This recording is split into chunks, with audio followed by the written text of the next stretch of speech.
Hello दोस्तों, मैं अनुराग चतुर्वेदी फिर अपनी वीडियो के साथ उपस्थित हूँ। आज मैं आप लोगों को रीजनिंग के कुछ क्वेश्चन बताने जा रहा हूँ।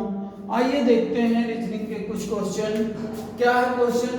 नीचे दिए गए प्रत्येक प्रश्न में दिए गए विकल्पों में से भिन्न अक्षर या अक्षर समूह चुनिए। मतलब कि इसमें विकल्प 4 दिए गए हैं, किसी वजह से 3 एक समान है लेकिन चौथा अलग है, तो जो चौथा अलग है उसको हम फाइंड आउट करेंगे। ये क्वेश्चन आप लोगों को कंपटीशन में बहुत ही लाभकारी सिद्ध हो सकता है। तो आइए देखते हैं। ये क्या है? पहला विकल्प है 27 है, फिर दूसरा 64 है, तीसरा 125 है और चौथा 144 है। मतलब पहला 27 है, दूसरा 64 है, तीसरा 125 है और चौथा 144 है। तो अब देखेंगे 27 क्या है? ये 3 का क्यूब होता है 27, ठीक। 64 क्या है? 4 का क्यूब, 4 चौको 16, चौको 64 होता है, 3 त्रिक का 9 त्रिक 27 होता है। 125 क्या है? 5 का क्यूब है, 5 वहाँ 25, 25 बचे 125 होता है। लेकिन जो 144 है वो किसी का क्यूब नहीं है, किसी का घन नहीं है, ये 12 का स्क्वायर है। 12 12 में 144 होता है। तो सभी संख्याएं क्या हैं? घन है।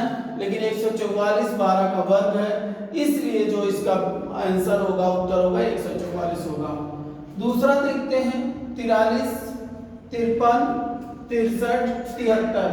43 को देखेंगे तो किसी संख्या से कटती नहीं है, 53 भी किसी संख्या से नहीं कटती, लेकिन 63 3 से कटता है, 3 दूनी 6, 3 त्रिका 9, और ये 73 भी नहीं किसी से कटता है।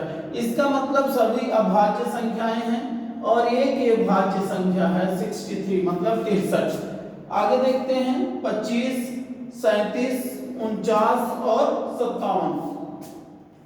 तो अब इसमें देखेंगे कि जो 25 है ये क्या है? भाज्य है, 49 भाज्य है और 57, 19 या 57 भाज्य है, लेकिन 37 क्या है? अभाज्य संख्या है। तो इसका विकल्प क्या होगा? 37 होगा।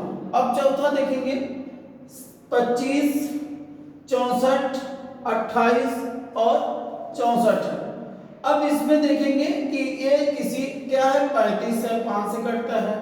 ये 64 जो है 8 64 होता है, ये 8 का वर्ग है और 4 का घन है।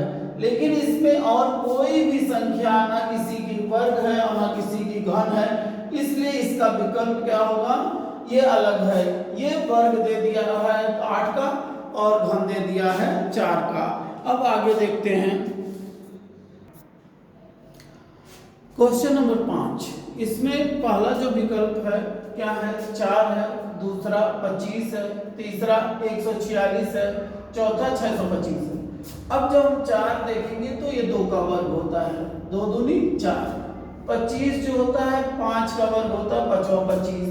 लेकिन 46 किसी का वर्ग होता है? नहीं होता है। और ये 625 होता है? हाँ होता है। इसको थोड़ी याद करना होगा, ये 25 का वर्ग होता है। तो ये तीनों वर्ग संख्याएं हैं। 4 2 का वर्ग है, 25 5 का वर्ग है और 625 25 का है। लेकिन 146 किसी का वर्ग नहीं है, इसलिए ये असामान्य है, मतलब सबके समान नहीं है। अब इसके बाद देखते हैं 357, 357, 581, 698, 784। अब इसमें देखेंगे कुछ हमको विकल्प मिलता कि नहीं है। अब इसको देखेंगे 7 बचे 35 हो रहा है, मतलब ये 7 से पूरी संख्याएं कट रही है। अगर दूसरी भी संख्याएं 7 से कट रही हैं तो देख लेंगे। 7 8 56, 2 बचेंगे 21, 7 त्रिक 21 से भी कट रही है, मतलब ये भी 7 से विभाजित है और ये भी 7 से विभाजित है। इसको देखेंगे 7 9 63, 63 5, 63 6 हो जाएगा 69, 68। अब 68 जो होता है 7 के पहाड़ी में नहीं आता है, और इसको देख लेते हैं 7 1 9 7, 7 1 9 7, 1 और 4 14। ये भी जो है 7 से कट जाएगा। जो कुछ नहीं कट रहा है 7 से, वो यही संख्या है। मतलब कहने का ये तीनों संख्याएं 7 से विभाजित हो रही हैं, लेकिन ये विभाजित नहीं हो रही है। और उसके बाद देखते हैं 204, 220, 228, 252, ये तो सब सम संख्याएं लग रही हैं, लेकिन और भी कुछ देखते हैं। 2 से कट रही हैं, ना तो कोई वर्ग है ना तो घन है। तो इसके बाद देखते हैं क्या है। 2 4 6, मतलब कि 204 जो है 3 से कट रहा है। 220 नहीं कट रहा है। 3 7 21, 1 22 18, 3 6 18, यानी 3 से ये भी कट रहा है। अगर नहीं आए तो काट के देख सकते हैं। 3 7 21, 1 22, 3 6 18, ये भी कट जा रहा है। 3 7 21, 1 22 10, 3 3 9, नहीं कट रहा है। तो ये जो है, अच्छा इसको देख लेते हैं। 3 8 24, 1 25, 3 4 12, कट जा रहा है। और ये देखिए 3 6 18 और 2 24, 3 8 24, मतलब सब कट जा रहे हैं, केवल यही नहीं कट रहा है। तो ये सबसे अलग है। आगे देखते हैं 35 37 23 19। अब जैसा कि हम जानते हैं कि 35 5 से कट रहा है, 7 से कट रहा है, मतलब विभाजित हो रहा है। 37 नहीं विभाजित हो रहा है। जब 37 नहीं विभाजित हो रहा है, 23 देख लेते हैं, किसी से नहीं विभाजित हो रहा, 19 भी, यानी ये तीनों संख्याएं क्या है, अभाज्य संख्याएं हैं।